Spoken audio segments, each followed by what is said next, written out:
your source for the latest rumors, news, and reviews in Hollywood. Welcome to Technicolor Blood. Here are your hosts, Chris and Terrence. Welcome again to another episode of Technicolor Blood. We're so happy that you guys have joined us once again. My name's Chris. I'm here with Terrence. Terrence, how you doing today? I'm doing pretty good, and I'm wondering, is Mike Myers still alive?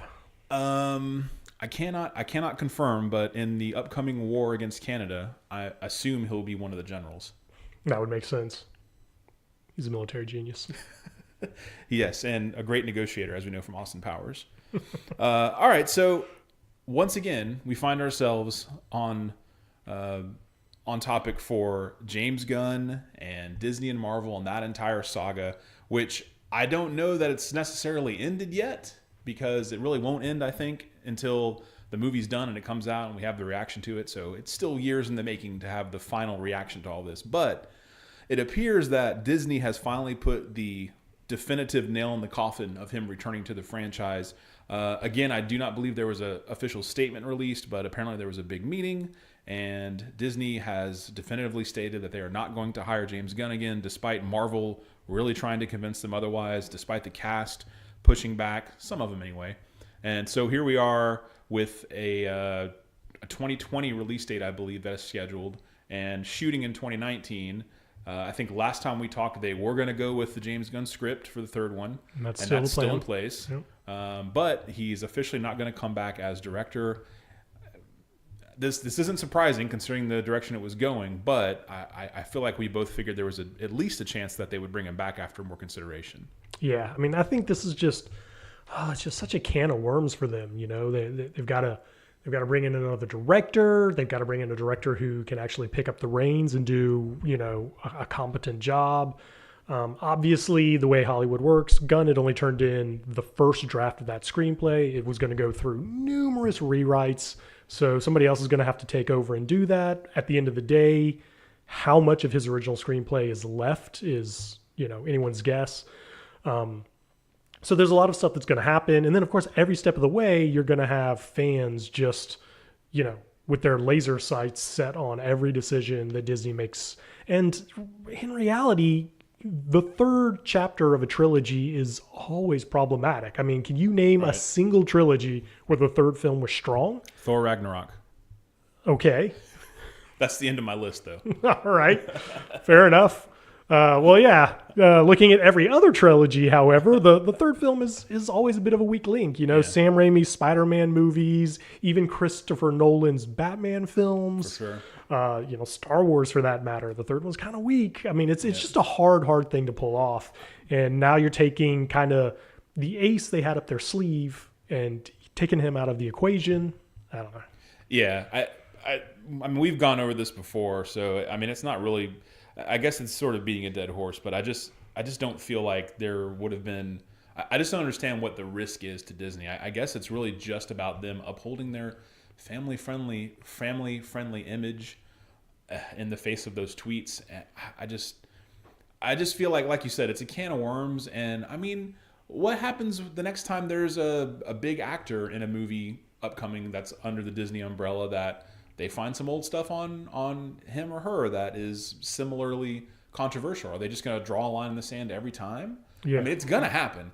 In the era of social media, it's going to happen to more people. I mean, I think like we talked about a couple of weeks ago, even if you delete your old tweets, some way, somehow, they're out there somewhere. Right. You know, probably even people who aren't even well known. There's just something that automatically tracks these things. Yes. And again, and you can't stress this part of it enough, they were just jokes. They were just edgy jokes. I mean, like, you can't misinterpret them any other way. He didn't commit a crime. Yeah. He didn't, there was no sexual abuse. There was no assault. It was literally just jokes posted on Twitter. Yeah.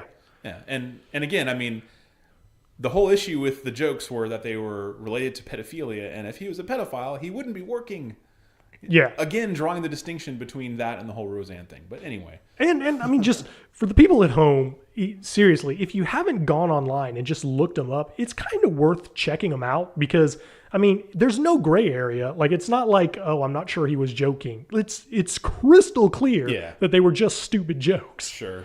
And now here we are 10 years later, and Disney is willing to gamble the success of one of their most lucrative franchises on some sort of punitive action against this director, apparently to make this handful of people who were upset about it happy, and those people had a political agenda. So, I mean, I don't think that's going to satisfy anybody. Yeah, and again, and I will not let this go. They're still using a script. The height of hypocrisy. They're still using the script. Right. I mean, you can't separate the importance of the script and the importance of the direct. I mean, it's two different positions. It's two different things that are done that you do for the movie, but they're equal in importance. Absolutely. Let me ask you this. What do you see as the incentive for an A-list director to step in and fill this void? Well, for an A-lister, I mean, jumping aboard a hugely successful franchise for someone who maybe doesn't have a hugely successful franchise, a la Ron Howard. It didn't really work out for him with Star Wars. But other than that, I mean, I don't really, as far as an A-lister goes, other than the idea of jumping on board of a successful franchise, but then again, it's already in its third movie. So, I don't know if he's going to go 5, 7 movies. Who knows? How many, maybe it's already reached its prime. I don't know. But for an A-lister, that's the only thing I can think of.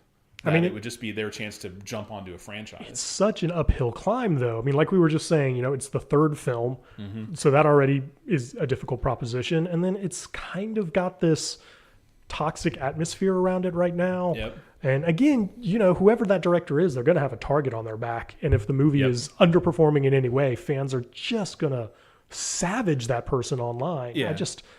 I think you almost need an A-lister to command the respect of the actors as well, because that's going to be an awkward situation. I'm not saying that Chris Pratt and Dave Bautista and Zoe Saldana are going to give the new director shit or anything, but that's going to be a highly awkward situation.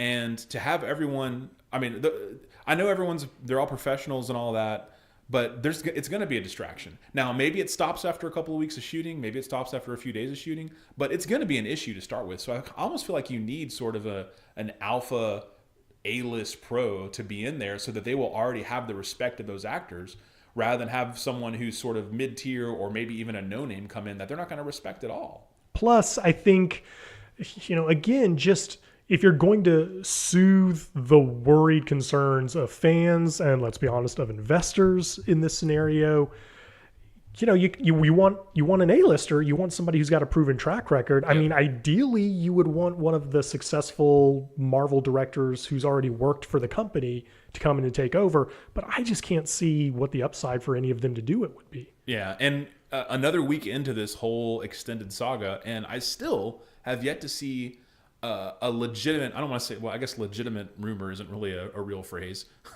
but I've yet to see a legitimate suggestion of who the new director might be. Everything I've seen has just been nothing but wild rumors that have already been quashed. So that's really strange, because they've got to start shooting soon to hit that release date. Yes. And again, it makes me feel like that they actually were having serious, like that Disney might have actually been thinking to reconsider at some point, because what would have been more definitive than to actually put out there, okay, we're talking to this person, like it's happening. Yes. We've already got people coming in to talk about it. None of that has happened. Yeah. If you can just say to people, look, calm down, don't worry, we've got it under control.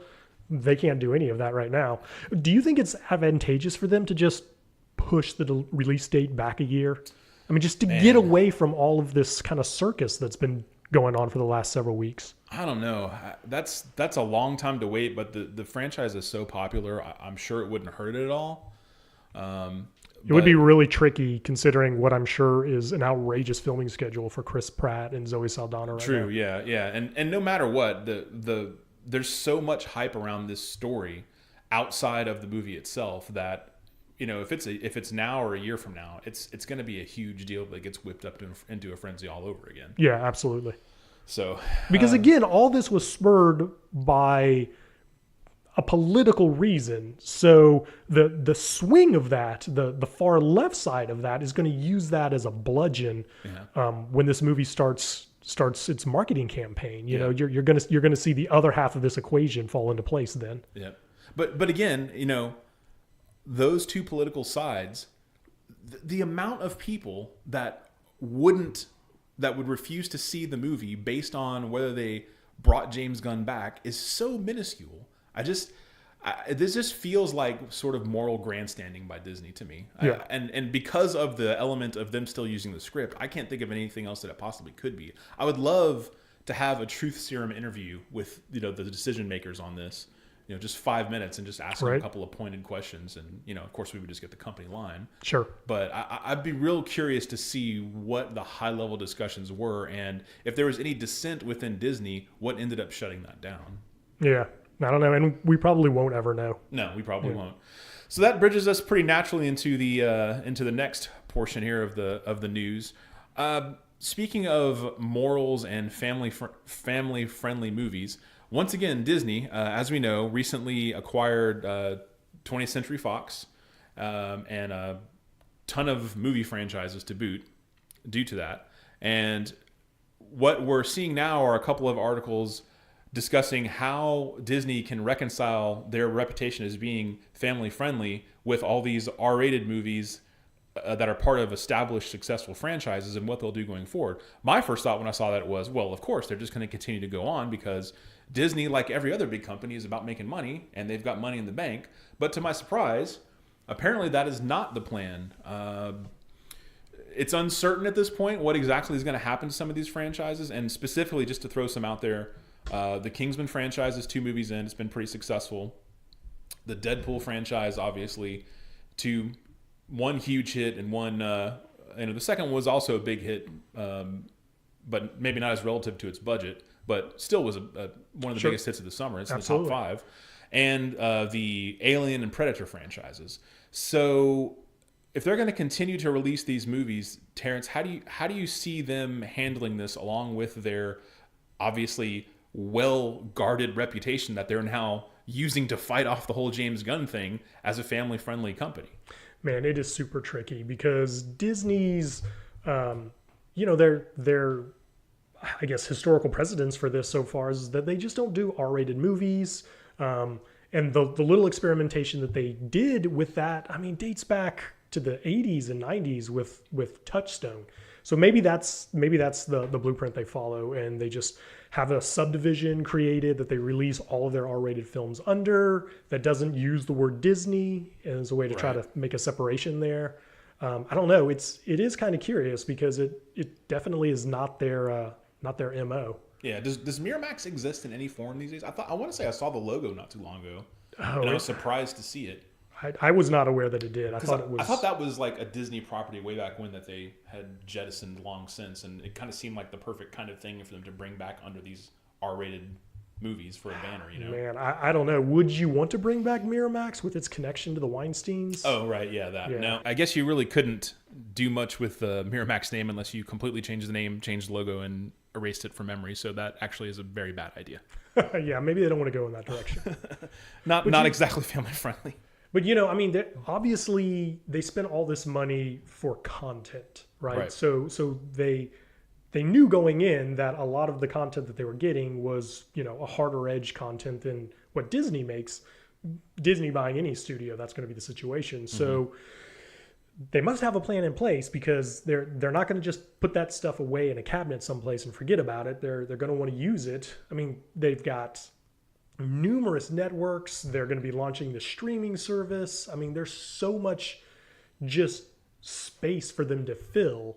They're going to need to make stuff to do it. So those valuable franchises are the perfect opportunity.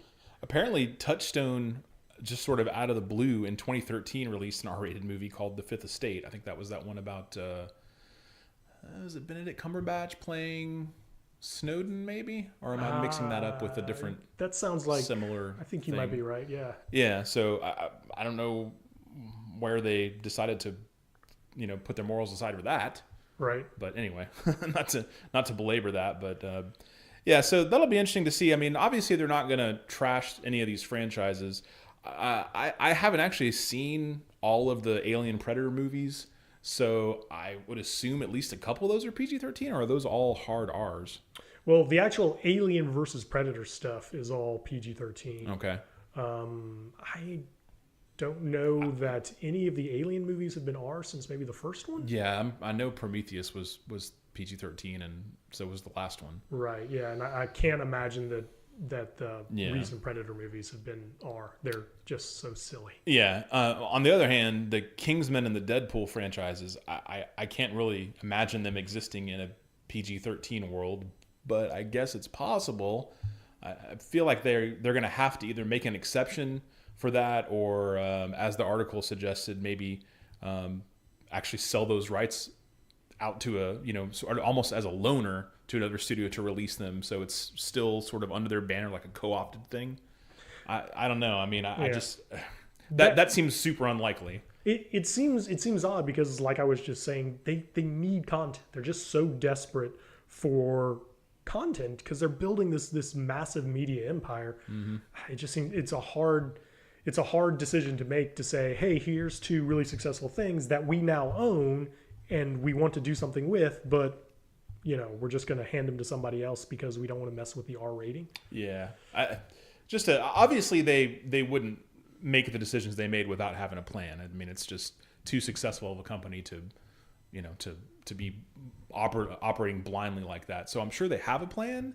I wonder if they would keep the Fox banner just to release R-rated films.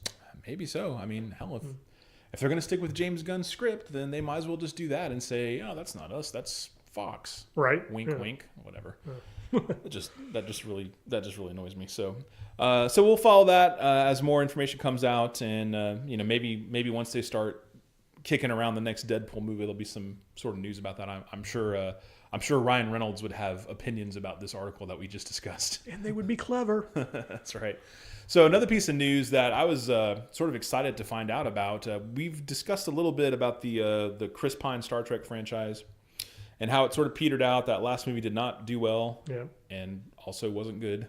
It was both of those things. Yeah, but they have kicked up at least development of the fourth one, and I sort of rolled my eyes when I saw that it was a time travel story, but then seeing the reason for the time travel story is that they're trying to involve Captain Kirk's father, which of course was played by Chris Hemsworth, and trying to get those two guys together in a plot, which I'm all about because I really like those actors a lot. They amuse the hell out of me, and hey, I'm all for them coming up with a fun storyline, even though anytime you hear that time travel element, you're just a little bit like, It's just such a trope. But before we move on to the actual news surrounding this movie, what are your feelings on the fact that this is actually under development, and what was your initial reaction to the idea that Hemsworth and Pine would both be in the movie? So I was kind of like you.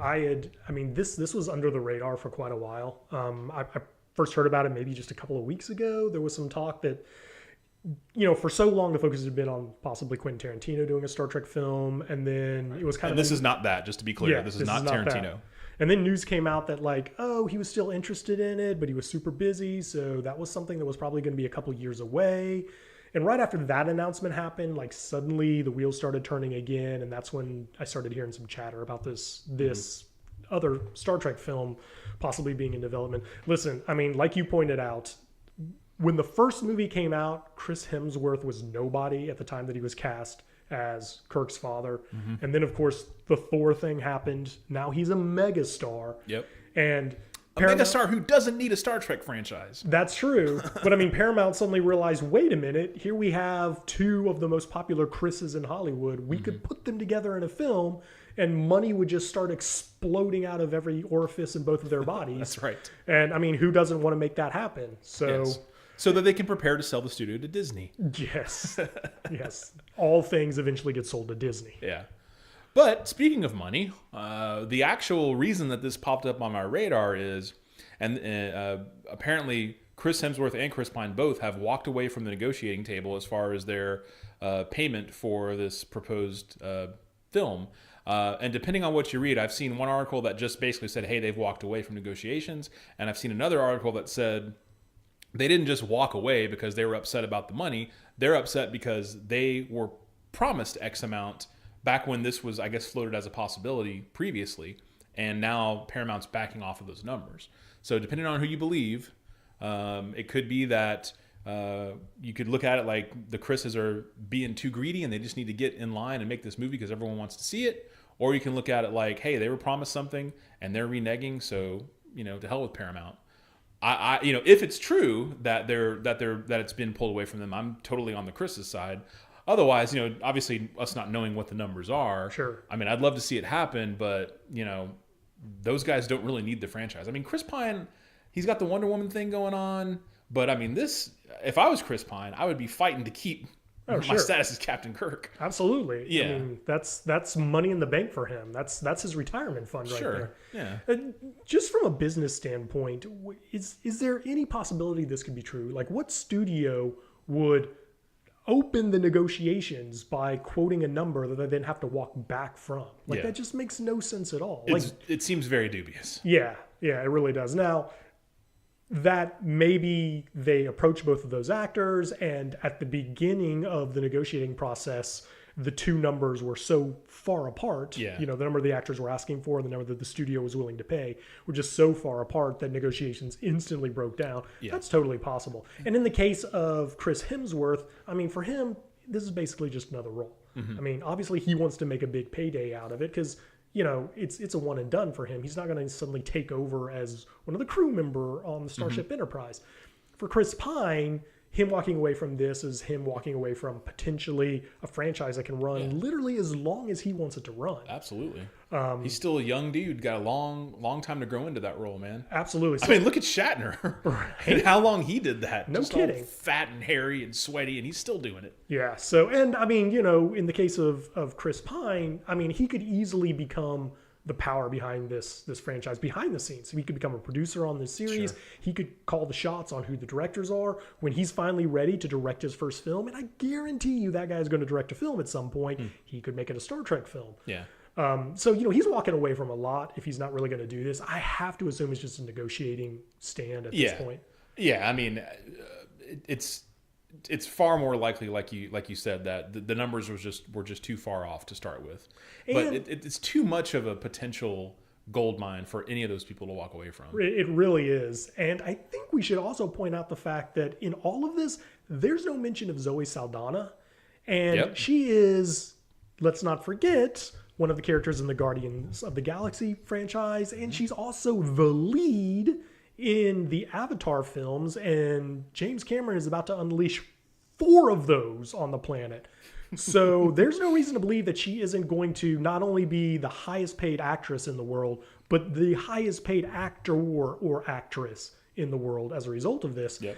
And this doesn't bring any of that into account. So I have to think that if they just haven't even begun the negotiating process with her, then it must boil down to they're just going to try to, lock her in before all of that happens. Mm-hmm. But I mean, she and her people must know her value. I have a hard time imagining that at the end of the day, she's not getting paid as much as Chris Pine gets paid for these films. Yeah, I mean, depending on how significant her role is, but the whole social discussion that's been going on for a couple of years now about the gender pay gap and all that Jennifer Lawrence kicked up a whole mess of that a couple of years ago, which I completely support her in, and people gave her a lot of shit for that, but I mean, I really don't understand why, because she's a huge bankable star and so is Zoe, so sure, she should absolutely be standing up for as much as she can possibly get. I mean, who else is going to keep the money? Paramount? Yeah, I mean, absolutely. And I mean, if these big name actresses don't rattle the cages about this, then it only hurts every other actress in Hollywood. Yeah. The top earners have to make the biggest impact they have so that rolls down to all of the other women who are working in Hollywood. Yeah. And I think a good compromise would be just to give Zachary Quinto's salary to everyone else and just recast Spock. Yes. I'm just not a fan. I've tried. I'm just not a fan. In just a minute, we're going to talk about Jurassic Park.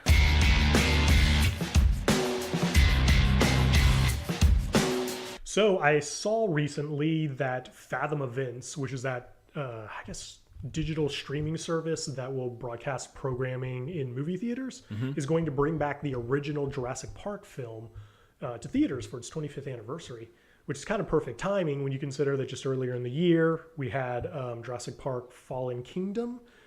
Is that right? That's what it was called. Yep. And that did killer, a little less as well than the first Fallen Kingdom or the first Jurassic World film. But I mean, still a massive mega hit, and bringing the original one back for one last ride in the theaters seems like a really good idea to me. I mean, that movie was a cultural touchstone for an entire generation of people. I've seen people actually describe it as as Jurassic Park being the Star Wars of their generation. So it seems like a great idea. What do you think? Sure, it's a hugely popular movie. It's one of Spielberg's most beloved. Oh yeah, undoubtedly. It's not one of my favorites, and that's fine. That's fine. Was it too scary for you? It just has too many kid actors in it for me. I mean, they were kind of the focus, and that always is. I mean, it's a great movie and everything. That's two, folks. 2 kid actors is too many for him. It's too well. I mean, if they're not speaking, then they can have 100 for all I care. But when they're talking, okay, yeah. So, well, that sounds reasonable. So I don't hate the movie or anything. It's just not one of my favorites of Spielberg. If I was ranking his movies, it probably wouldn't crack the top 10. Maybe, I don't know. I'd have to actually flesh that list out to find out. Wow. All right. Yeah. Well, hey, finally we disagree on something. We'll have to find more of those things and then just tear each other apart. I'm looking forward to that. Yeah. So I mean, it is good timing. I did not actually see Fallen Kingdom, so I'm sort of punching on empty here. But yeah, I mean, it certainly has its cultural significance. The dinosaur effects for the time obviously were incredible. And, and they look better than a lot of movies that have come 10 plus years afterwards. I think that's the most remarkable thing about that movie is that you can watch it today and the CG effects actually hold up surprisingly well. Yeah. I mean, it is surprising, and there's so much money thrown at effects now, and there's so many studios that seem to exist just on the merits of, we're going to do this big CG movie, and it's just like, it's awful looking. And then you have this movie from, 25 years ago. Right. That just, like you said, still holds up now with the effects, which is just incredible. But also, it was a Spielberg movie, and Spielberg is going to pay more attention to things like character and script and all those things that a lot of these more CG-driven movies now just don't even give a shit about. Absolutely. Again, for the first Jurassic Park movie, you remember who the characters are. Mm-hmm. Nobody remembers who the characters in the second movie are. Nobody remembers who the characters in the third movie are.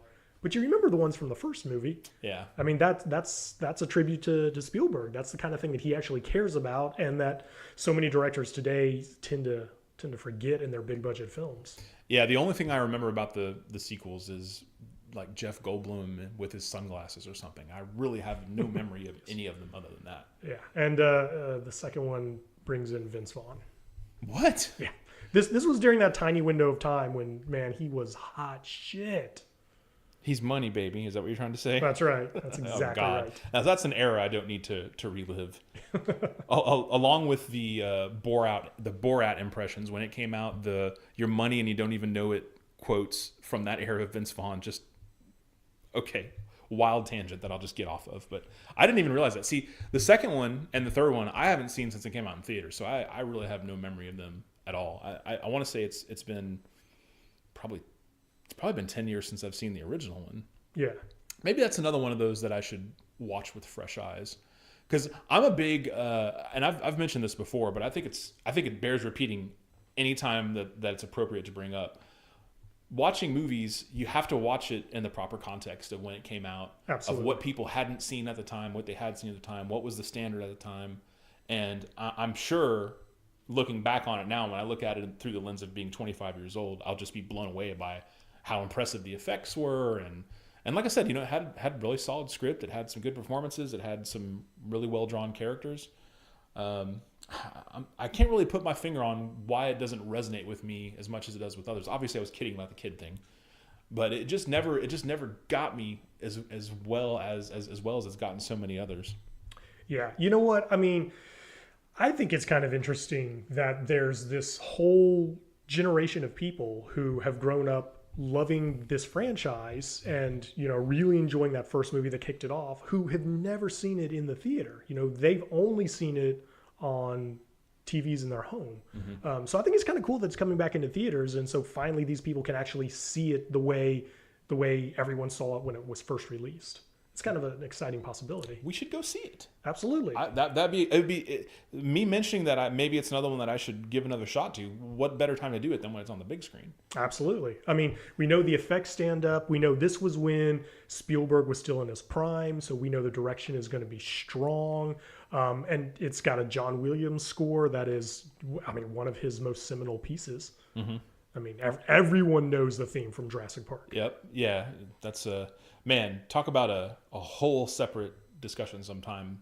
John Williams. Yes. I mean, he might be the most dominantly great filmmaker, I guess you would call. I mean, he's a filmmaker. I mean, yeah. I know he does the music. I know he's he's undoubtedly the greatest film composer who's ever lived.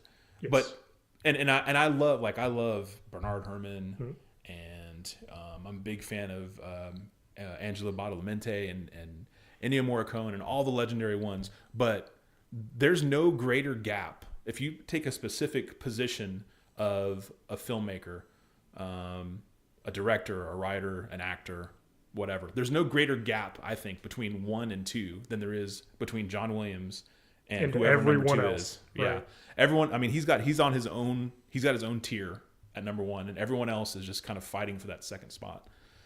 So I'm inclined to agree with you, and I think we should dive into that deeper at some point in the future. Yeah, we'll have to figure out how many bars of his music we can get away with that we can inject into the show without having to pay royalty fees. You know what? I mean, that would actually just be an interesting experiment for people who might not realize how dominant he is, to just play a piece of music from all of his signature pieces of music. I think people would be blown away to realize all of this music came from one guy. Yeah. And not to go too far on this John Williams tangent, but they would be shocked to find out how many pieces of music that aren't from movies that they recognize instantly that John Williams wrote. The Olympic fanfare. Yes. Several nightly news intros. I mean, I'm sure there's dozens that people don't even realize were written by John Williams. Yeah, I believe maybe the Oscar fanfare as well. How could it not be? Yeah. And see, that's the thing. Like, I don't know how many Oscars he has, but I'm sure it's criminally low. I'm sure. Yeah. Yeah. But back on the actual movie, on Jurassic Park. I mean, another way to sort of measure the pop culture and just the cultural significance of a movie is its effect on people and how they discuss the subject matter of the movie. So Jurassic Park came out and kids wanted to be, they wanted to study dinosaurs. Like, it was like a huge thing. Like, all dinosaur toys are, huge, and like everyone wants to get, like, the whole generation of kids who want to study dinosaurs. Yeah, absolutely. I mean, you can walk into a toy store today, not Toys R Us, obviously, because it was murdered. Oh, sad. Yes, but you can walk into the toy aisle of any store right now, and there's still Jurassic Park toys on the shelves. You can go into the clothing section of any department store, and you can still buy a Jurassic Park t-shirt. Not just Jurassic World t-shirts, but you can buy a t-shirt with the original Jurassic Park logo. Speaking of iconic, that movie poster, just the black poster with the Jurassic Park logo on it. The fossil looking thing. Yeah. That's just such an iconic film poster. Everybody knows that design. Yeah. I mean, just in so many ways, I feel like that movie, I mean, the more we talk about it, the more I get the comparison with Star Wars there. And I mean, and just if we were to dive into the topic of the special effects, this was a point in history where when Steven Spielberg started working on this film, the plan was to create the dinosaurs in stop motion, right? That's how early on in the era of CG effects this was. Yeah. There was just one sequence where in the planning stages, they were like, it's impossible to animate them by hand in the form of stop motion because they wanted too many dinosaurs on the screen at the same time. And that was the moment when the effects designer, I think Phil Tippett was the guy, was like, you know what? For this one sequence, we should just try doing it with a computer. We should just try animating this one sequence. And so they did some test animations, and Spielberg was like, you know what? This looks great. Let's just try to do it for all of the dinosaurs through the entire film. And I mean, it blew people's mind that you could do that. Now, we should point out there's a lot of animatronic in the first movie. Sure. You know, that's been phased out in this day and age. I'm sure all the dinosaurs in the current film are CG. At the time, there was a mix. But I mean, it was, you know, people talk about Tron being, you know, one of the early CG films. And of course, people all know that the liquid metal Terminator from Terminator 2 was like a huge step forward for CG animation. Right. But this was a film where they were trying to animate something that was real. It wasn't from outer space. It wasn't, people didn't have to have a frame of reference to be able to recognize it. This was something that they wanted people to look at and just feel like they were looking at an elephant on the screen or whatever. And I mean, amazingly, they did. I mean, nobody walked out of that movie going, well, that just looked fake. Yeah. And I mean, you know, we've kind of become so accustomed to CG animation that we're a little jaded, and you know, now it's easy to shoot holes in stuff that is still very, very impressive. But you know, just how well these effects have held up over time it's just so hard to believe. Again, the context of when it came out is important. Like if you're a casual movie fan and you're listening still, then maybe that means that you want to get a little bit deeper into movies, maybe a little bit deeper into the technical side, to the background side. And that would always be my very first piece of advice to anyone who just feels like, hey, you know, I like movies, but they want to watch it with a little bit more of a critical eye. I always preach that you have to keep the context of when it came out. It's a very, I mean, people now watch Citizen Kane. Oh, that's boring. That's, the groundbreaking stuff that was going on in that movie that, you know, they showed the ceiling in the movie. Yes. You know, back then there were lights on the ceiling from the studio. I mean, there's all kinds of stuff like that about that movie and so many other movies over the years. And it's just important to keep that in mind when you're watching some of these more historical movies. I am like fighting for the quality of Jurassic Park when I started the segment by saying like, it's not my favorite. Well, you know, there's so many other things that we can kind of hit on with what makes this movie stand out so well. But I mean, we should take a moment to also point out that the performances in it were pretty solid too. I mean, all the actors are playing kind of everyday people. Like there's no action hero anywhere in that movie. Right. None of the heroes ever even use a gun. Yeah. It's the quintessential Sam Neill character. Absolutely. Sure. And I mean, it feels very much like the way Jaws was written and cast, you know. I mean, Richard Dreyfuss for his era and Sam Neill for his era. I mean, you can make an argument that they're very, very comparable actors. Sure, yeah. An interesting piece of trivia about Jurassic Park. Apparently, James Cameron desperately wanted to make this movie, but he was under the assumption there was going to be a typical bidding process. And some way, somehow, it got sort of pulled out from under his feet. And a couple of hours before he thought that the meeting was supposed to happen, Spielberg's people or whoever ended up, securing the rights before Spielberg actually directed it, secured the rights before he could get a chance. Wow, that is super interesting. Yeah, and then when he saw the movie, he said, okay, that couldn't have been done better. You're right. So I just thought that was interesting. Like the idea of James, like, it just makes me wonder how, like, not like the history of film, because those guys are both still well established, but just a little butterfly effect of things like that maybe would have sent careers in different directions. We'd have different thoughts about, I'm sure it would have been amazing if Cameron did it too. It would just be a totally different movie. Oh yeah, totally different movie. Yeah. So there would definitely have been a lot more guns. For sure, yes. It definitely would have been rated R. Yeah, especially James Cameron of the 90s. That guy was all about, for sure, full magazine loads.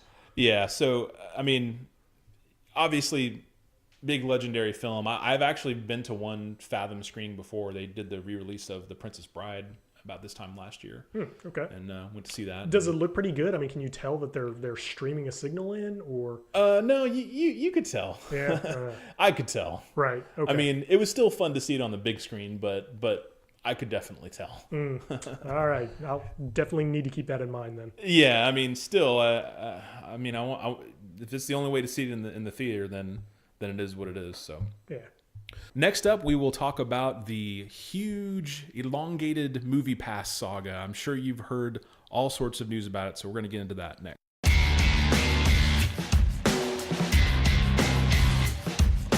All right, so the MoviePass saga. This is the stock and financial advice portion of the show. Everyone should stop listening right now. Yeah, just fast forward. So MoviePass is owned by a company named Helios and Matheson. It's a cool name. So far, so good. Yeah. So I guess the background on this is this company is the parent company of MoviePass. MoviePass, I'm sure if you're listening, you know, is the company that had the very odd business model of giving people access to unlimited movies a month for a fee of, I don't know what it was, $10, $15 to start?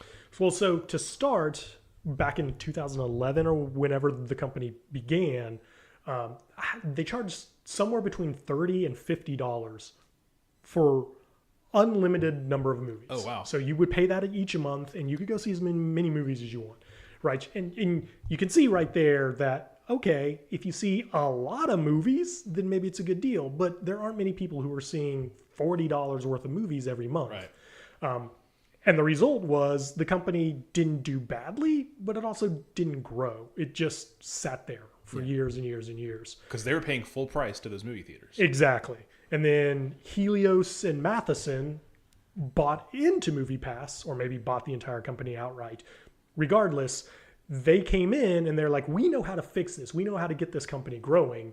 And they slashed the price of membership from $40 down to $9.99, the price of Netflix, to go to unlimited movies at a movie theater. Yeah. It was such a spectacularly good deal. 3 million people signed up for the service. Yes. And they were counting on the gym membership model where you have it, but you don't use it. Yeah. And I mean, it works great for gyms. Yeah, but it turns out going to movies doesn't suck. Yeah. Yes, exactly. It turns out you don't want to kill yourself when you're at a movie most of the time. Yes. Most of the time. So yes. If there's more than 2 kids, I understand you might want to kill yourself.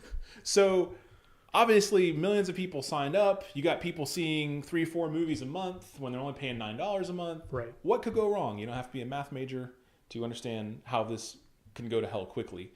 So I promise we won't talk long about this, but the stock price went way up to something like $130, $150 a share, if I'm not mistaken. Something in there, yeah. Way up there, and fluctuated. And I think this year it ended up being somewhere. It wasn't nearly that high. It came way down, I think, a couple of years ago. Right. And this year it was in the double digits somewhere.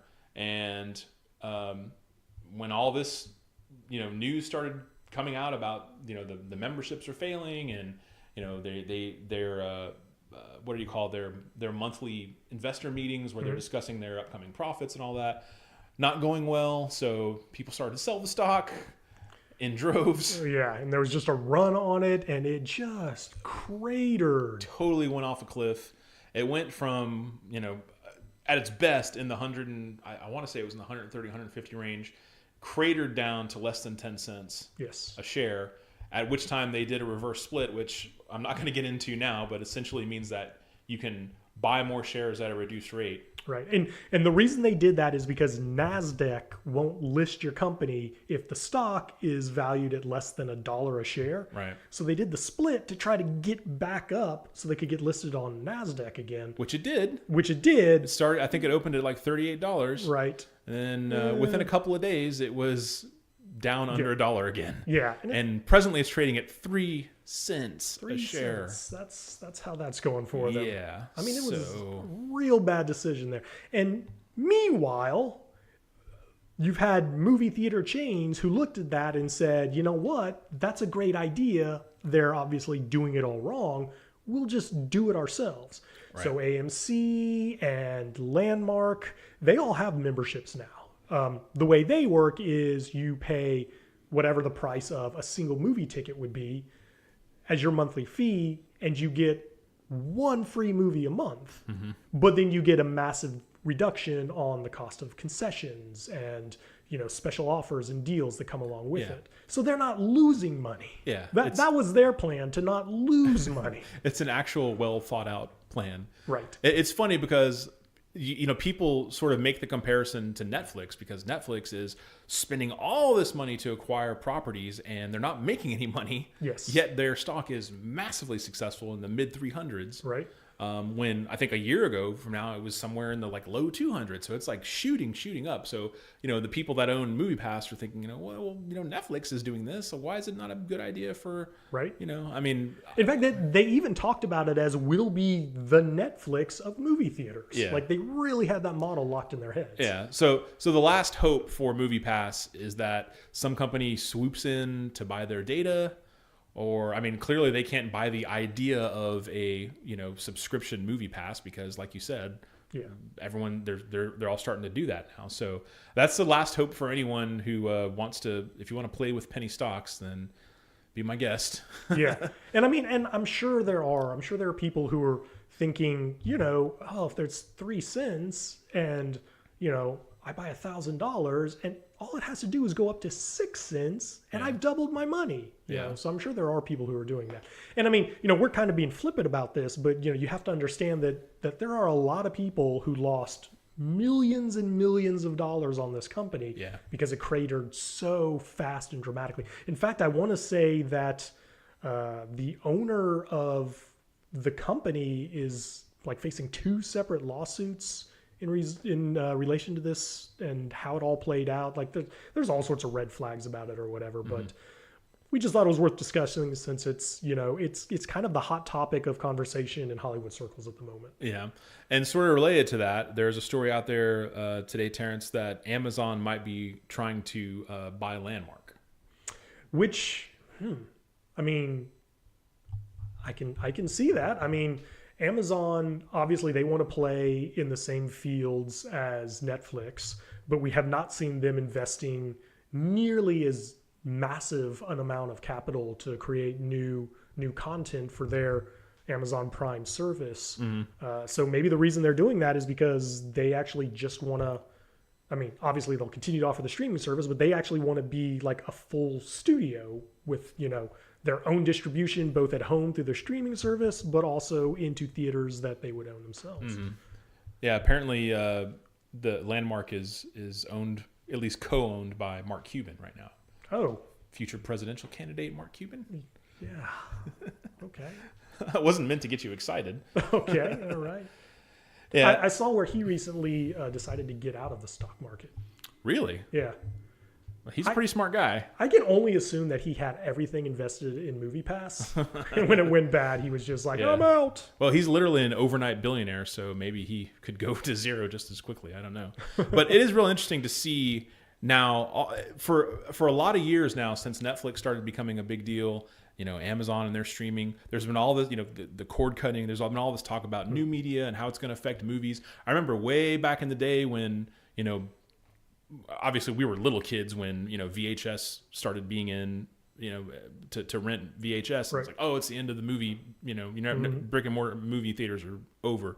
And then DVDs, like, oh, this is going to be it. And it turned out both of those things were the best things that could happen to movie studios. Yeah. And so you have these cyclical things where all these things happen. It's like, oh, it's the end. Oh, it's the end. I think there's always going to be movie theaters for people to. It's something to do. Yes. There's something to go somewhere and do. You can get out of the house. Yes, amazing, right? Yeah. You can still be in the air conditioning. Yes. And God knows you can still be on your damn phone because everyone is in the movies too. So whatever. And just for a side tangent for a moment, for people who don't go to movie theaters or don't see what the point is, or who are like, well, I can be more comfortable watching at home. You're going to see the wrong movies at the movie theater. Go see a comedy or a horror movie, because those movies, when you're surrounded by people in that big crowd and everyone is feeling that same level of tension and suspense, and then the big scare happens in the movie. It's watching it at home, you might get a slight charge. Yeah. But watching it in the movie theater when everyone screams at the same time, it's just an amazing communal experience. I like how you naturally bridged me into talking about Hereditary again. That was a good job by you. One of the best audience reaction movies ever. that I've ever seen. Packed theater. And it wasn't so much the sound that they made, it was the complete lack of sound in one particular scene where that movie theater was so dead silent. It sounded like a sound vacuum. It was so quiet. Like it was so quiet that it was loud, if that makes any sense. Man, I love that experience. That for me, that is the best part of going to see a movie in a theater. That's a great topic for a future episode.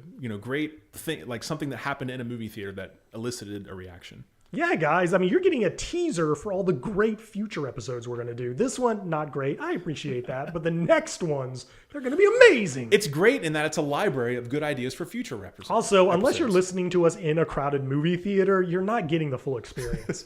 This sucks because you're just sitting alone in your car driving to work. That's not going to work. Yeah, so it's interesting now to see the current version of all that cyclical stuff happening that's supposed to end movie theaters. And really now we're finally starting to see the ramping up of what all the new media will mean, because it's kind of been a talk for a lot of years. But now all of a sudden, like, Netflix is a huge deal.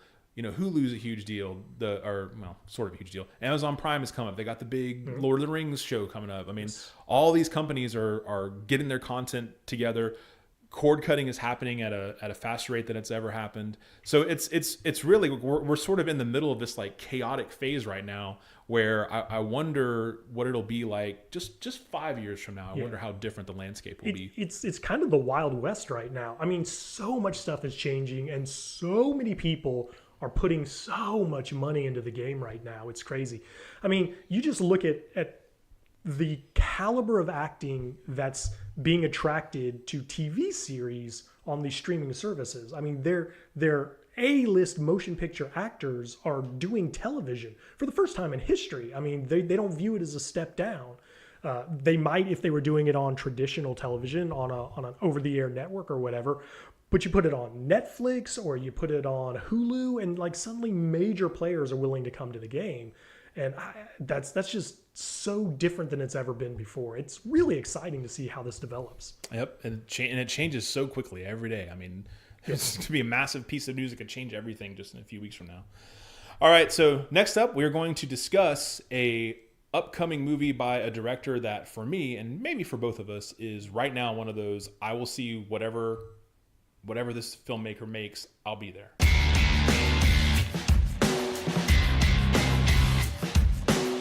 So the first trailer we're going to discuss this week is Roma by Alfonso Cuarón, who is absolutely one of my favorite current directors, certainly one of the best current directors going right now. I would agree. Yeah, you know him from such films as Y Tu Mamá También, the one Harry Potter movie that I actually enjoyed watching, which was The Prisoner of Azkaban. Without question, the best directed of that entire franchise. No, not even a discussion. Yeah.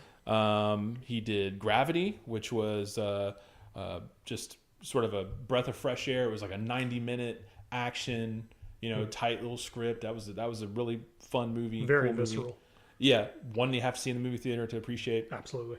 And of course, if you noticed there, I leapfrogged Children of Men from 2006, which I think is still my favorite movie of this century so far.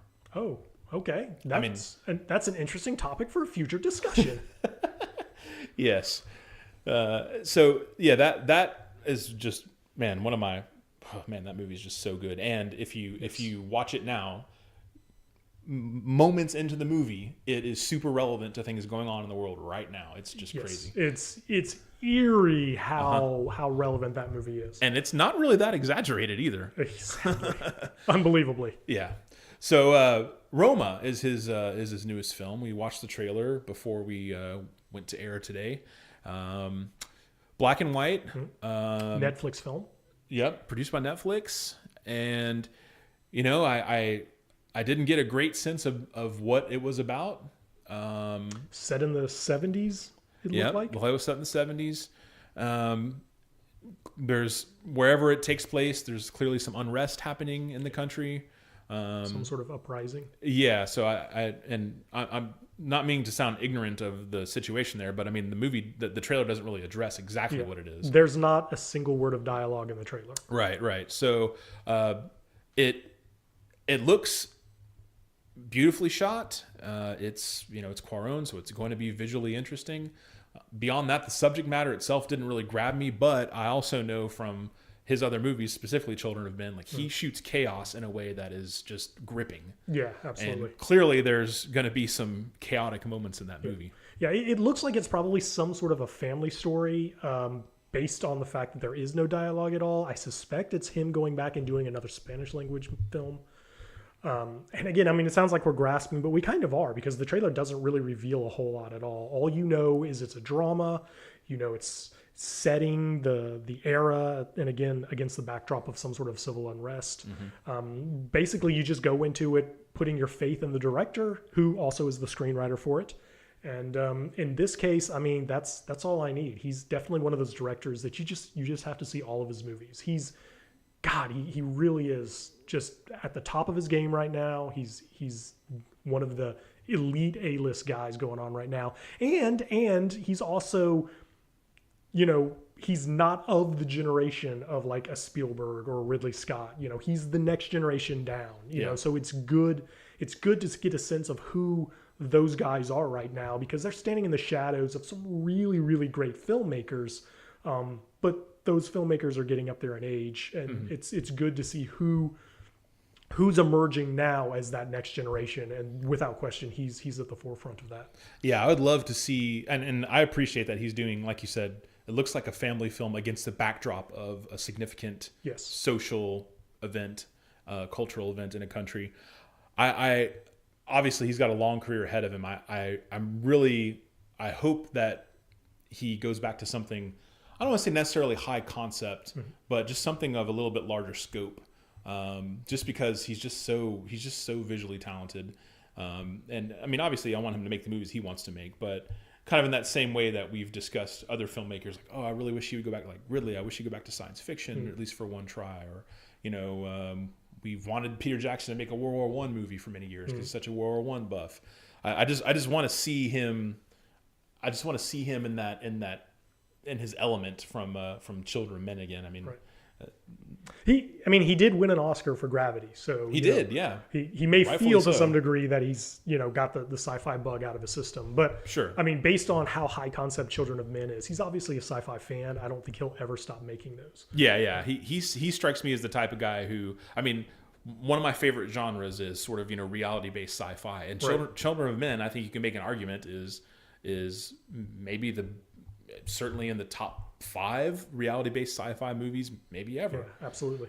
So I just, you know, I'll devotedly see whatever he comes out with. So I'm excited to see what that looks like. I thought you made an interesting comment while we were watching it, though. It's in black and white. It didn't seem to have that sort of richness that you might expect from a black and white movie. It did not, no. Yeah. So I think you threw out while we were watching the trailer that it looked like it was shot in color. Definitely, and they just took it down to black and white.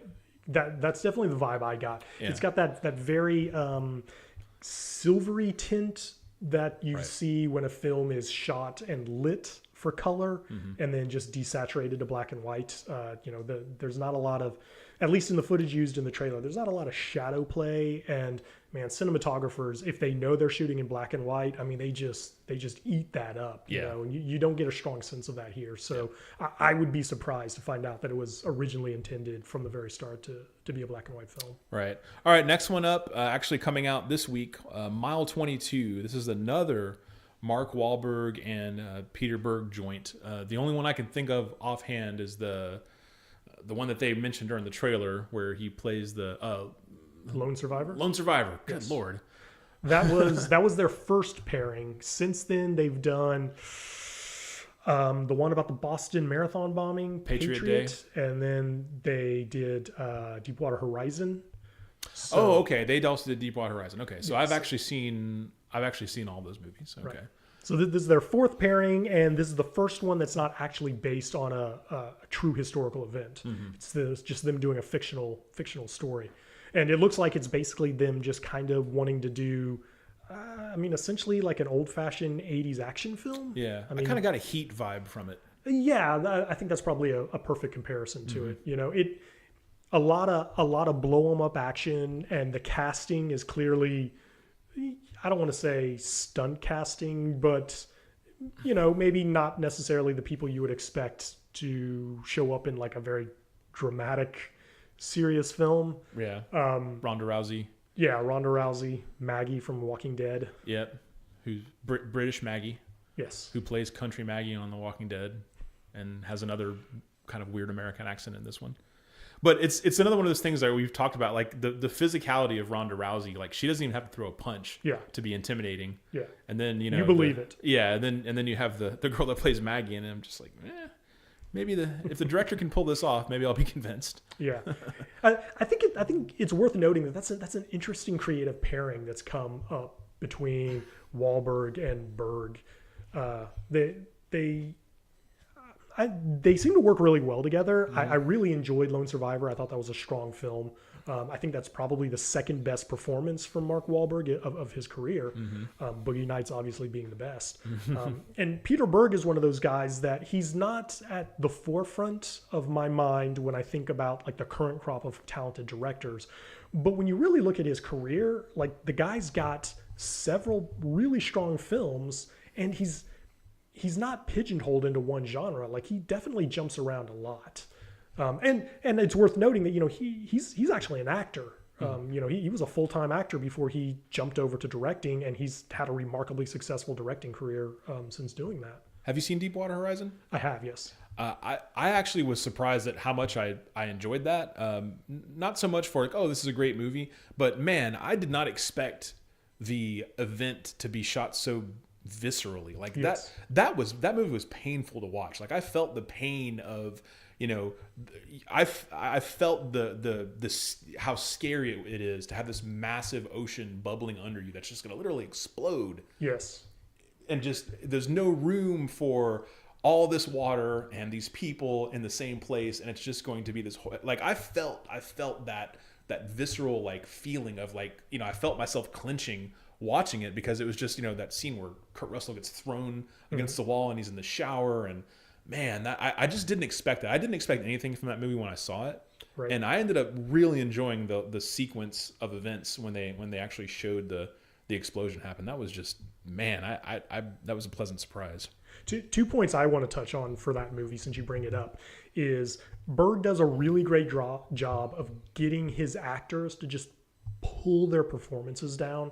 I mean, every cast member in that film is somebody like whether you actually know their names, like Kurt Russell, or whether it's just, somebody where you're like, hey, it's that guy. Ethan Suplee. Yeah, perfect example there.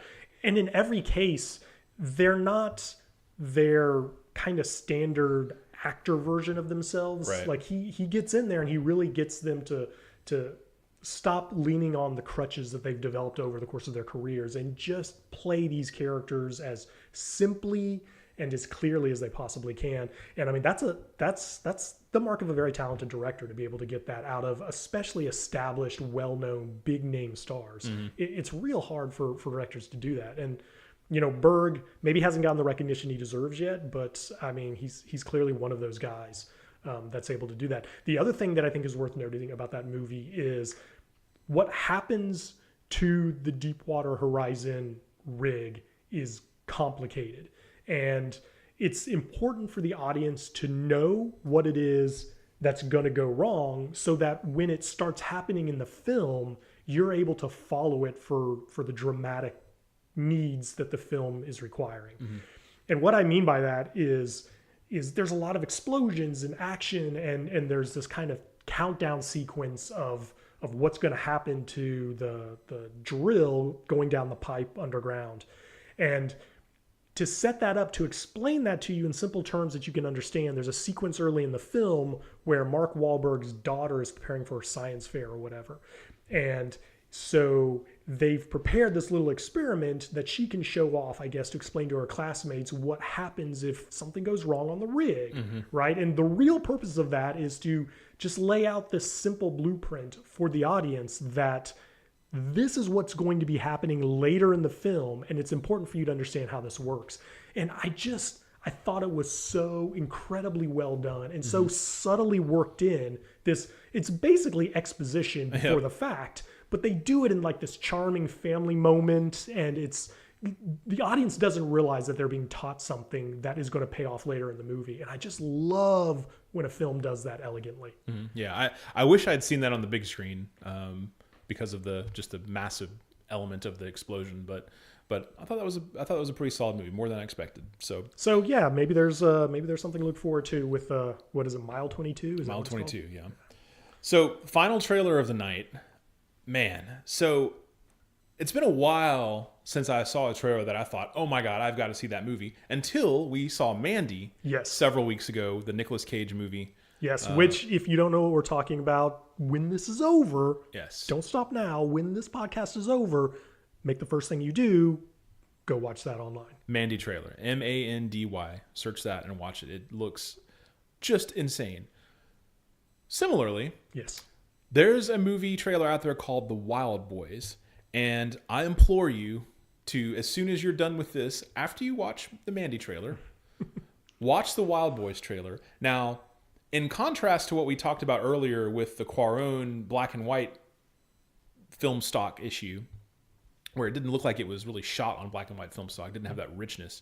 Now, and I'm skipping straight to the technical aspect because I have absolutely no clue what this movie is about. Yes. The movie, the trailer reveals nothing. But I can tell you that visually, it looks incredible. Yes. It has so many incredible elements in it. The director's name is Bertrand Mandico. It is his feature film debut. He also wrote the script. I have no idea what the hell it's about. Yeah, it's another film that's not in English, by the way. Yeah, and this it's an independent movie, so it just looks like this. It looks like a crazy experiment. Yes. Which I assume has some sort of thread that ties everything together. I don't know. I got a strong sense that there is a story there, that it's not just going to be like some sort of artsy-fartsy thing. Yeah. But they use, like, there's a black and white portion, and they use just gorgeous, beautiful film stock for it, and the richness of the blacks, the colors in there, and just the soft light that you see when you watch an old movie from the 30s or the 40s. You see that sort of soft lighting that you really can't replicate unless you're shooting on the right kind of stock and you're lighting it the exact same way. You can't just light a movie the way you light a movie now and, switch to black and white and think, oh, okay, it's a black and white movie. It doesn't work that way. Yeah. This was so artistic, and it looked like, oh man, the Passion of the Joan of Arc movie, the real famous silent from the teens. It had that look to it. That's those deep, rich blacks, that soft light, that almost like a halo effect. So there was a lot of that, and then there was some color stock that looked like it was straight out of like the 60s, 70s pulp science fiction movies. Yeah. Just every crazy psychedelic vibe to it. Yeah, and it's just and it's not just the colors and the stock. I mean, the angles he's shooting at, it just looks like this amazing visual experience that the year that's associated with the movie is actually 2017. So it's already been out somewhere, I guess I think the language it was in was French. So okay. I assume it's already had a full release in French. And it is a French film. I'm looking at the page right now. So I don't know when it's going to be released in the U.S. I'm sure it'll just be like a New York, L.A. thing. I would love to see this on the big screen. Yes. Love to, but it looks like it's going to have to be a Blu-ray thing or streaming or something. Yeah. So I really talked myself out on that. So give some of your thoughts on the trailer. I think you pretty much covered it. Really, a description doesn't do it justice. I mean, you just got to check it out. And if you're into it, then you're our kind of people, and you need to keep coming back. That's right. And if you didn't get it, hey, that's cool too. But it just visually, it just looks like there's something really crazy going on. And I mean, just as a weird footnote to it, the film revolves around 4 teenage boys. And the director chose to cast 4 girls to play the boys. Yeah. And right now, whatever you're picturing in your head as the result of that is not what you get. No. You need to watch the trailer. It's an interesting decision that you can tell the director has some plans. Yes. Run, don't walk. Check it out. And again, the Mandy trailer as well. Yeah. All right. Well, I think we've pretty much talked to death this week. We appreciate you guys joining us for another episode of Technicolor Blood. We will, of course, be back next week And I'm sure we'll have a follow-up to one of the various stories that we've been hitting every week, it seems. But we really appreciate you guys listening. We are going to set up our Twitter account. You can find that at TechBloodPod on Twitter. The reason for that is because Technicolor Blood is one character too long for the Twitter limit, so we're just going to roll with that. So if anybody out there knows if Mike Myers is still alive, please let me know. Tweet us. I really want to know. All right, thanks for listening, guys. We'll catch you next week. All right, take it easy.